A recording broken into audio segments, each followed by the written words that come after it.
Muy buenas, mi nombre es Alba Fernández Cortizo y en esta presentación os voy a hablar de la crisis de los huevos fipronil, que fue en 2017. Para empezar vamos a llevar a cabo un análisis cronológico de la vida de la crisis a través de los distintos medios de comunicación. Empezamos con el ABC. El ABC, el 7 del 8 de 2017, publica una noticia en la que nos informa de los países que están afectados por esta crisis, siendo Francia, Bélgica, Suiza, Suecia, y de los análisis que están llevando a cabo para saber de dónde viene esta partida de huevos procedentes. El 9 del 8 de 2017, el periódico Última Hora también nos informa de que en Francia la situación está siendo bastante complicada y hay 5 empresas que están contaminadas por esta sustancia y cómo lo están llevando. El día del 8 de 2017, el diario también publica una noticia informando de que en España, que no se han distribuido ninguna partida de huevos procedentes de Bélgica y de Holanda, y por otra parte, ese mismo día, el 10 del 8 de 2017, el periódico Cadena Ser ya nos informa de que hay 2 detenidos por este desastre, por la crisis de los huevos fipronil. El 11 del 8 de 2017, el periódico La Vanguardia ya nos informa de la situación que se está viviendo en España con la llegada de esta sustancia a 16 países europeos y a Hong Kong. Después, el 12 del 8 de 2017, ya llega a España, exactamente a Vizcaya, una partida de 200.000 huevos procedentes de Bélgica y Holanda con la sustancia fipronil. El 22 del 8 de 2017, El País lo que hace es publicar una noticia en la que dice que a pesar de que haya llegado la partida de huevos procedentes a Cataluña y al País Vasco, que no hay ningún afectado por esta crisis en España. El 23 del 8 del 2017, El Público lo que hace es ya criticar a las grietas del sistema alimentario europeo. Entonces nos encontramos un nuevo protagonista dentro de la crisis, que sería el sistema alimentario europeo, lo que puede hacer que pierda confianza el público en él. Aquí hay un fallo que sería el 31 del 8 de 2017, que El Mundo también publica una noticia, pero ya tranquilizando un poco la situación. Y por último, el 20 del 1 del 2018, se publica una noticia por parte de DW en la que dice que el gobierno belga ya está empezando a tomar medidas para solucionar esta crisis, como pueden ser la destrucción de los huevos, también la eutanasia a algunas gallinas, como, bueno, exactamente a millones de gallinas, y además que está ayudando a los sectores más afectados por esta crisis. Una vez hemos analizado la vida de la crisis a través de los medios de comunicación, debemos ir al segundo punto, que sería el de las fases de la crisis. Y ahí tendríamos los actores que intervienen y los comportamientos que tienen. Vale, la primera fase sería la fase de la precrisis, y en ella nos encontramos con 3 actores. El primer actor de todos sería el sistema de alerta rápida sobre alimentos y piensos, que es el que notifica la alerta sanitaria acerca de la partida de huevos procedentes de Bélgica y Holanda con la sustancia fipronil. El segundo, que sería la Organización Mundial de Salud, lo que hace es publicar la noticia para informar acerca de las características y de los riesgos que puede conllevar. Y después Bélgica lo que hace es intentar que se deje de comercializar este producto tanto en el país como en el resto de los países. En la segunda fase, que sería la fase de la crisis, tenemos otros 3 actores y otros 3 comportamientos. El primer actor serían los medios de comunicación, que tienen un papel muy importante, ya que el momento en el que hacen público la noticia es cuando ya la crisis estalla.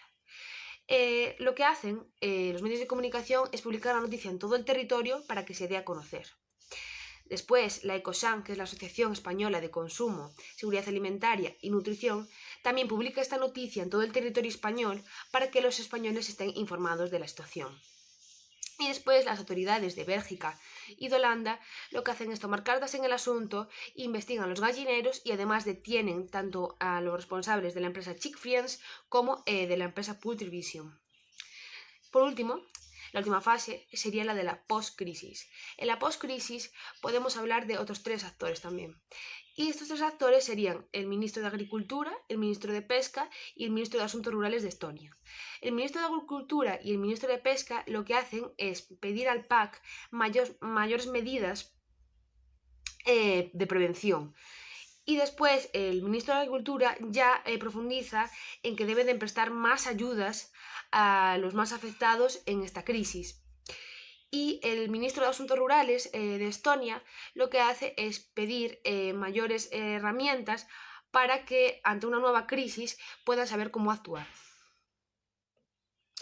Vale, ahora vamos a hablar de lo que sería el análisis de los públicos implicados. ¿Qué públicos forman parte de esta crisis?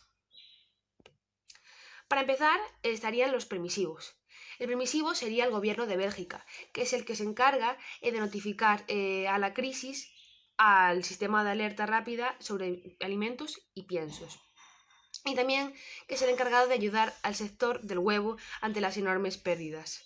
Después, otro público serían los públicos funcionales y ahí estarían los proveedores de huevos de granjas, que sería uno de ellos los supermercados Aldi.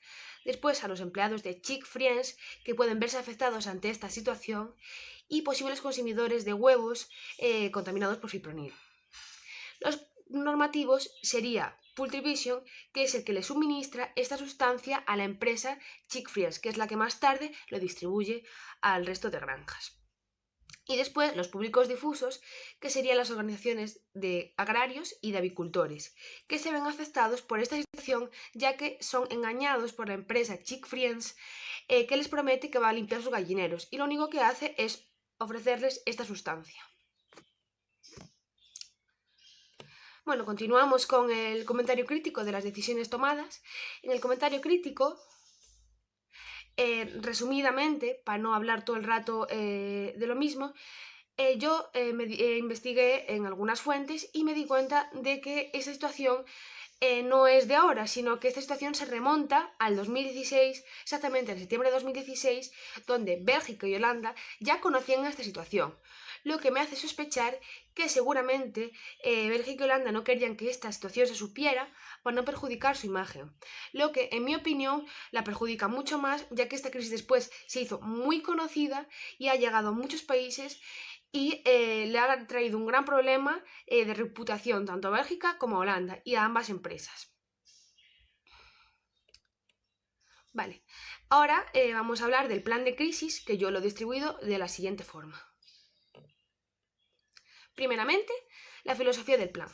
El objetivo de la empresa sería preservar la buena reputación de la institución en caso de que se diera lugar a una crisis.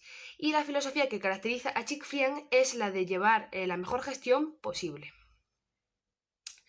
Después también se debe justificar el plan de crisis y se establecen dos puntos. Primero, la necesidad de establecer un comité de crisis. Un comité de crisis es básico para un plan de crisis y los objetivos es que trascienda la crisis lo mínimo posible, que se llegue a un acuerdo con los posibles afectados para intentar que sea el menor impacto posible económico, mantener la reputación de la empresa, a que se aumenten las revisiones del producto y seguir manteniendo las ventas.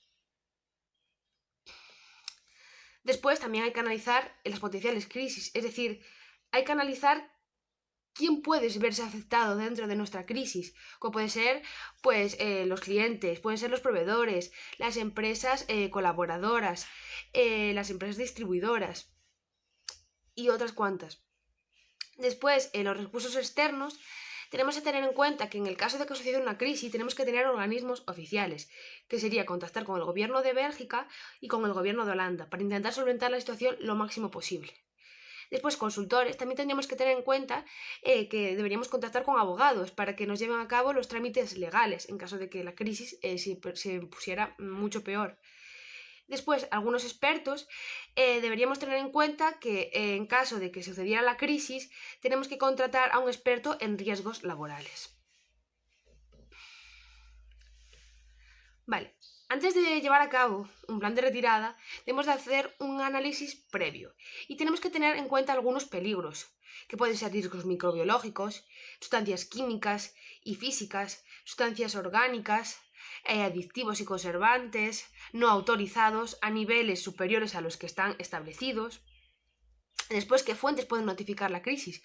Como puede ser una notificación de un cliente de un distribuidor, como puede ser una extorsión, una alerta social de la prensa o de los medios de la comunicación, una llamada anónima. y que lo podemos ver aquí, la queja de un consumidor.